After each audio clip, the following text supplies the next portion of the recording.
Começa agora mais uma edição do Papo com Ela. Eu sou Michele Figueiredo, quero externar a minha alegria de ter você aqui comigo para mais esse conteúdo. No programa de hoje a gente vai falar sobre como identificar material falso produzido pela inteligência artificial. Está chegando aí o período eleitoral e é preciso que a gente esteja muito atento nesse processo. A gente também discute nessa edição o alto número de afastamentos de trabalhadores do mercado de trabalho em função do adoecimento, seja ele físico ou mental. Mas o que a legislação prevê para salvaguardar esse trabalhador? É sobre isso que a gente fala aqui no Papo com Ela. Nas nossas reportagens você confere uma exposição que está em cartaz no Arquivo Público de Cuiabá, que fala sobre o Rio Cuiabá, e também dicas de como prevenir e saber o que fazer em caso de acidentes com animais peçonhentos. A gente está no período chuvoso e eles ficam muito mais comuns nessa época do ano. Então já sabe, pega o teu café e me acompanha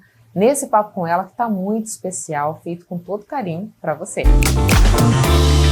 A inteligência artificial avançou, facilitou a vida, otimizou processos, mas também abriu espaço para um alerta importante: o crescimento de conteúdos falsos, manipulados e até crimes digitais cada vez mais sofisticados. Deepfakes, áudios forjados, imagens irreais e informações enganosas já fazem parte do nosso cotidiano. E muita gente ainda não sabe como identificar esses riscos. Para falar sobre como a inteligência artificial está sendo usada na criação de fake news, quais os perigos reais disso e como a sociedade pode se proteger, o Papo com Ela recebe hoje o especialista em defesa cibernética e perícia digital, Anderson Barbosa. Anderson, muito obrigada por aceitar o nosso convite para a gente discutir esse assunto que é tão atual, tão necessário, no momento que a gente vê a evolução da inteligência artificial, a evolução tecnológica facilitando a vida do ser humano sob um viés. Do outro lado, a gente percebe também a utilização errônea desses mecanismos a fim de distorcer realidades, de aplicar golpes. Qual é a avaliação, enquanto especialista na área, que você faz desse contexto, né? A gente tem uma utilização dessas ferramentas muito mais danosa ou de benefício à humanidade? Obrigado pelo convite. É um prazer estar aqui para falar desse assunto que é tão atual, né, e que impacta a vida de muitas pessoas. De fato, com a evolução, né, da inteligência artificial, ela passou a ser ali utilidade, né, de cada pessoa, né? Então todo mundo hoje tem um chat, né? O pessoal até faz amizade, né? Ah, minha amiga IA. Então, assim, com o avanço disso, a gente teve muita produtividade, né? Óbvio que a gente tem muitos benefícios, só que também criou-se a outra linha, né? Tudo que é criado e é gerado, ele pode usar com os fins positivos e os fins negativos. E de fato, a gente teve uma ampliação muito grande, né, na utilização da IA para amplificar golpes, né? E aí tanto golpes contra instituições como o público de maneira geral. Você pode falar um pouco para a gente de como essa tecnologia é utilizada nos golpes, Anderson? Porque sim, até então nós recebíamos ligações ou mensagens no celular que muitas vezes vinham de quadrilhas, de pessoas até que estavam dentro dos presídios a fim de ganhar dinheiro com isso. Mas me parece que essa atuação ela ganhou novos leques com essa evolução, né? Então você podia falar um pouquinho para a gente das estratégias hoje que são utilizadas por essas pessoas que fazem o uso equivocado da tecnologia? Sim, a gente tem o famoso golpe aí do parente do WhatsApp, né? Então, usando isso como exemplo, antigamente o criminoso criava um contato, né? E se passava por uma pessoa, pegava a foto ali e enviava um pedido de ajuda para um familiar próximo, né? E muita gente caiu, até que o golpe ele passou a ser mais estudado, as pessoas passaram a ter mais consciência disso. Só que naquela época, uma das formas das pessoas validarem era justamente, pede um áudio, uma ligação, né, uma foto, uma selfie para comprovar que é aquela pessoa. E hoje isso já não é mais válido, porque tem quadrilhas que já fazem a utilização, tem inclusive noticiado, né, a polícia já está atuando em quadrilhas que elas utilizam o áudio da pessoa mesmo, né, e elas mandam para aquele golpe ela ter mais integridade, né, para ele tentar de fato se passar pela pessoa. Então tem acontecido cada vez mais. Então os golpes hoje, eles não, a pessoa às vezes já chega com áudio, o áudio da pessoa, né? Você escuta ali um familiar seu pedindo uma ajuda e automaticamente a pessoa vai lá, né, e faz o depósito, né, faz o Pix, né? Nesse sentido, a gente já tem um outro tipo de golpe também muito comum, né? É a questão da extorsão sexual, né? A sextorção, conhecida, né? Exatamente. O termo que deram é justamente. Então, às vezes, por vingança ou por algum ganho de capital, né, algum ganho financeiro, a pessoa ela cria, a partir de uma imagem, a partir de uma amostra, ela cria um nude que nunca existiu, né, um conteúdo que a pessoa nunca gravou. E naquela preocupação, né, de ter sua intimidade exposta, mesmo sabendo que não é real, né, mas a gente tem essa questão da IA que transforma tudo, né, a pessoa às vezes ela cai num golpe, ela cai numa extorsão, né, então assim, a gente tem hoje visto vários golpes utilizando, né, dessa questão da inteligência artificial. Tem um golpe muito famoso, aí que tem uns 2 anos, que depois disso também amplificou esse tipo de golpe, que é uma empresa de Hong Kong. O diretor financeiro participou de uma reunião, né? E tinha o chefe dele e tinha outras pessoas na reunião. E após a reunião foi definido, né, a transferência do valor exorbitante, né, de 25 milhões de dólares. Acontece que na reunião só ele era real, né? Então todas as outras pessoas que estavam na reunião, o chefe dele, os colegas que ele acreditava que eram pessoas de fato, era tudo manipulação via deepfake, né? Então esse caso ele ficou bem, ele foi bem noticiado na época, né? Justamente dos impactos que isso causa.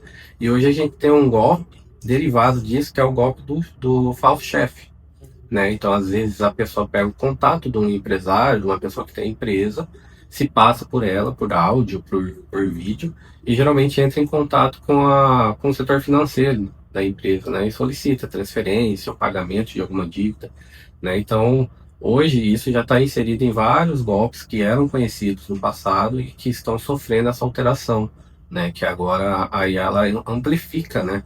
Ela passa um ar de mais integridade para o criminoso, para que ele consiga, né, executar de fato o golpe. Esse golpe ele toma cada vez mais ares de veracidade, né? Como se fosse uma situação real acontecendo e não uma tentativa de ludibriar as pessoas. Agora, chegamos no ano de 2026, a gente sabe que é um período eleitoral, período que a gente vai ter disputa pelo governo, pelo Senado, Câmara Federal, Assembleia Legislativa, Presidência da República. E desde 2018 a gente vem acompanhando, Anderson, uma crescente daquilo que a gente classifica como fake news, né, que são informações distorcidas nesse cenário de manipulação mesmo. Como essa evolução tecnológica é um desafio a mais para o eleitor e também para os candidatos lidar com esse novo cenário? Sim, é interessante porque assim, a gente de fato está no ano eleitoral e assim, a gente já viu no passado muita disseminação de desinformação, né, as famosas fake news. E o avanço, né, nesse período da IA, ela fez com que as alterações realizadas pareçam de fato muito reais, né? Então a gente já vê conteúdo aí de político falando algo que na verdade ele não falou, né, de influenciador falando algo que não falou. Então é um desafio a mais, né? Nesse tipo de situação, a gente tem até a questão da justiça eleitoral, né, ditando algumas normas de como isso deve ser feito, como as campanhas eleitorais precisam identificar que o conteúdo foi feito, né, de fato, com uma inteligência artificial. E no quesito população, eu acho que o perigo é enorme, porque notícias dessa forma espalham muito rápido, né? E a gente sabe que também o ano eleitoral é um ano em que as pessoas estão mais emotivas, né? A gente tem a polarização, querendo ou não, dos últimos anos. Então, toda vez que chega uma notícia dessa, o gatilho principal é atacar a emoção do candidato, né? É mostrar um candidato falando algo muito absurdo, né? E aí a pessoa sente raiva, né? Sente aquele desprezo e ela tem vontade de efetuar o compartilhamento, né? E ao fazer isso, na verdade, ela está contribuindo, né, por espalhar esse tipo de situação, né? Então, com o avanço da IA hoje é muito difícil detectar, né? Quando a edição é muito bem feita, né? A utilização do deepfake é muito bem feita, é muito difícil uma pessoa que não tem treinamento ali ou que não utiliza uma técnica de perícia, ela conseguir identificar que aquele vídeo é falso. Então a gente tem esse ano eleitoral, né? A gente tem um desafio para a democracia que é justamente como que a gente faz o controle desse tipo de conteúdo, né? Nesse cenário, Anderson, você trouxe uma informação que chega a ser até desoladora, né? Que é muito difícil que o cidadão comum consiga identificar que aquele material, na verdade, não é real, foi produzido e moldado justamente para essa manipulação. Mas o que que a gente precisa levar em conta, né? Embora não sejamos peritos, embora não contemos com softwares que nos ajudem a fazer essa identificação, o que que precisa acender o alerta de quem está consumindo esse tipo de conteúdo para fazer, pera lá, será que isso aqui pode ter sido manipulado ou não, né? Que tipo de filtro a gente precisa começar a usar? Eu diria que assim, a gente tem dois níveis, né, de manipulação. A gente tem aquelas que possuem algumas falhas, né? E aí nesse tipo de conteúdo a gente consegue se atentar principalmente ao comportamento humano, né, à fluidez humana, eu digo, né? Então assim, piscar de olhos, a gente vê aquela questão muito robotizada, a questão da leitura labial, né? Às vezes o áudio não condiz com a abertura, né, da boca da pessoa que está ali naquele vídeo.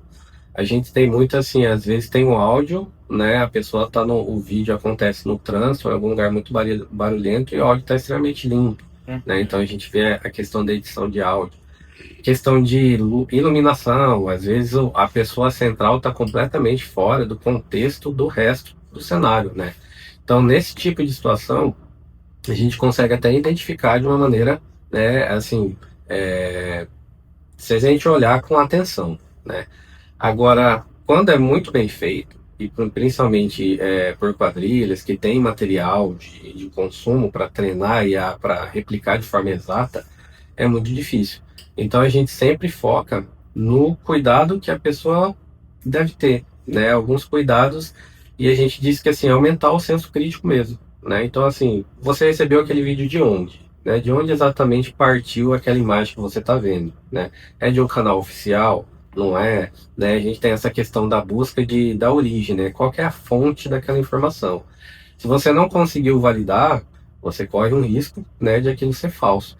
E atentar para os gatilhos emocionais mesmo, porque todo tipo de golpe ou todo tipo de desinformação, ela vai atentar justamente a deixar você vulnerável. Você está vulnerável quando você sente uma emoção. Então você está com raiva, você está ali chateado, né, ou decepcionado com algum candidato. Você tem aquela intenção de executar o compartilhamento para avisar alguma outra pessoa, né? Tem gente que até quer ser o primeiro, né? Você é o primeiro a compartilhar aquele tipo de imagem que ele recebeu.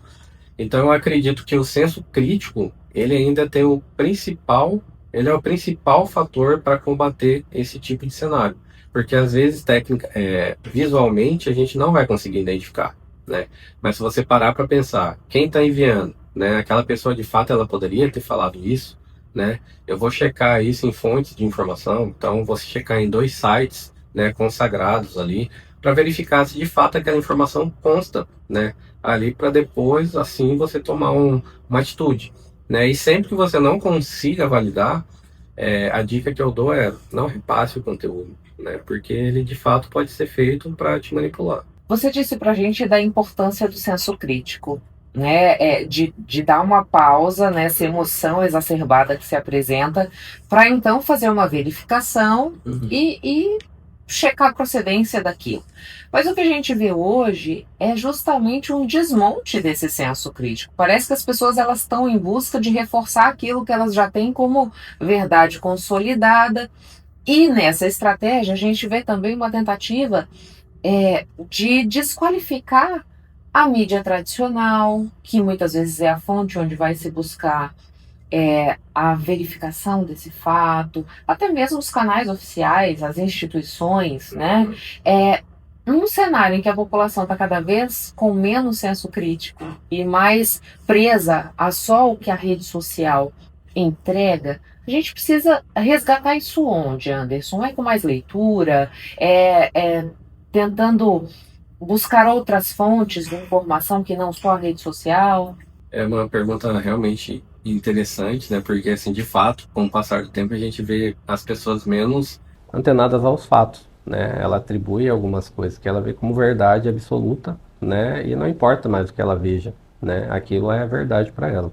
Eu acredito que, assim, a principal forma seria educação, né? Das pessoas, inserir isso até em escolas, né? Onde as pessoas passem a estudar, porque muita gente não conhece, né? Principalmente com essa questão de tecnologia. Ela não sabe que existe uma IA que vai fazer aquela manipulação se tornar extremamente realista, né? Então eu acho que o trabalho que a mídia tem feito de publicar notícias, né? Acho que esse bate-papo que a gente está tendo, que vai chegar até a população, eu acho que é a principal forma, porque a gente precisa propagar a informação para que as pessoas tenham essa noção de que elas podem estar sendo manipuladas, né? Que aquilo que ela acredita como sendo real, às vezes não, às vezes pode não ser tão real, né, quanto ela pensa.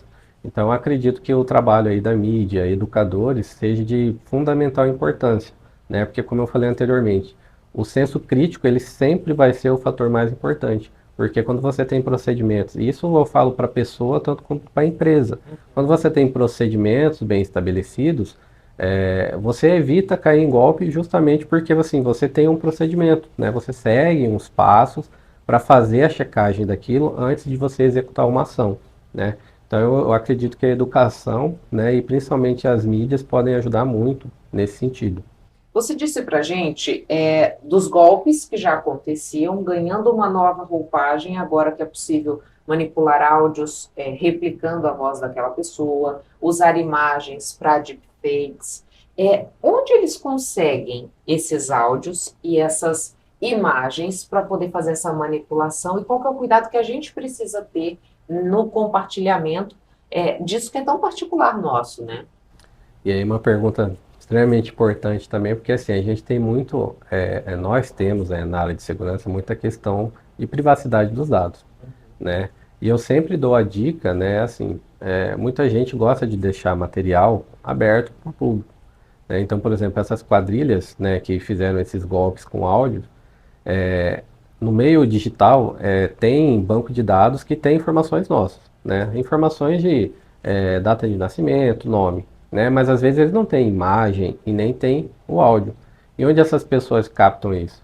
Nas mídias sociais. Então, um simples vídeo de uma pessoa em que ela tem um vídeo e ela tem a voz dela e o movimento dela, ele pode ser capturado. Então, imagine que a quadrilha ela tem as suas informações que foram vazadas. E aí ela encontra a sua rede social, que geralmente vai estar aberta. E ela pega um áudio seu, né? Ela pega vários vídeos que você está gravando ali e ela vai fazer a edição com base naquilo. Ela vai treinar a IA para executar aquele movimento que ela viu no vídeo, aquela voz que ela captou, né? Então a questão da privacidade dos dados do usuário é extremamente relevante nesse cenário, né? Então, assim, a dica que eu dou é, se você não trabalha com Instagram, se você não usa aquilo, né, como uma sua fonte de renda, né, ou como serviço, restrinja quem tem acesso, né, às suas redes sociais, seus vídeos, né? É uma preocupação muito grande que a gente tem com imagem de crianças, né? Muitas vezes a pessoa usa o deepfake para fazer uma dancinha do filho, mas ela esquece que ela está fazendo o upload, né, que tecnicamente é criando uma cópia daquele arquivo e mandando para um lugar que ela não sabe onde vai estar, né? Então a gente orienta muito que as pessoas tenham noção dos perigos e os riscos que elas correm. Então toda informação que você conseguir manter de forma privada, mantenha, né? Então as redes sociais, as fotos íntimas, os seus momentos, só para as pessoas realmente que fazem parte da sua vida, né? Então acho que a recomendação é essa, porque isso é a principal fonte, né, de informações de você que a pessoa pode ter. Anderson, para a gente fechar, né? Muito se discute sobre a regulamentação das redes, principalmente em razão dessa desinformação que acaba gerando um caos social, dependendo do que é trabalhado.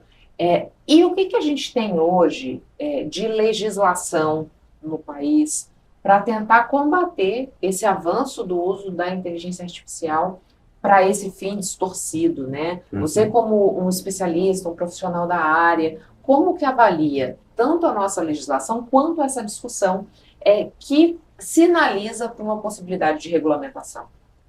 É um assunto extremamente complexo, né? E até em discussões que a gente tem essa questão do limite, né? Até onde vai o limite da censura, né? O que limitar. A gente, com a questão da IA, a gente já tem alguma movimentação, né? Então, esse ano eleitoral, a gente já tem aí a justiça regulamentando, né, que os candidatos tenham que fazer a marcação naqueles vídeos, né? A gente já tem a penalização em pessoas que fazem a utilização do deepfake, né? Então, a gente tem alguma regulamentação nesse sentido. Muito se tem dito também sobre o papel das redes, né? O papel das redes sociais, que é o principal motor aí de propagação e criação desse tipo de conteúdo. E a gente já tem visto discussões de utilização da própria IA para fazer análise de vídeos, né? E verificar o que é deepfake ou não, né? A gente já tem aí o Meta, o Instagram, o Facebook fazendo algumas análises para justamente usar essa tag, né? Então, para a gente ter esse tipo de informação. Eu vejo muita gente pedindo por isso também. Acaba que gera aquele senso de você não sabe mais no que você acredita, né? Então todo vídeo você vê, é IA, né? Então é realmente muito difícil lidar.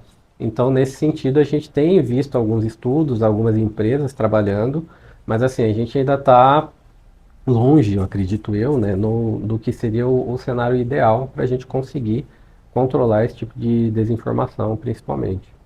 Então, agora ainda vale cada um por si, né? Deixe esse senso crítico trabalhar um pouco mais, trabalhe com o consumo de informações que auxiliam nesse processo crítico, para que você esteja um pouco mais protegido. Acredito que sim. Eu acho que a principal dica que eu deixo é justamente isso.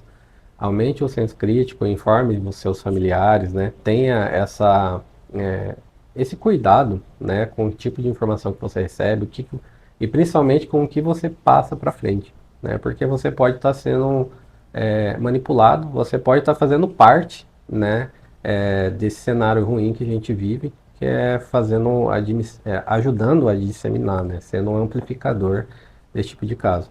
Então, eu acredito que senso crítico, né? Avalie antes de compartilhar qualquer tipo de conteúdo.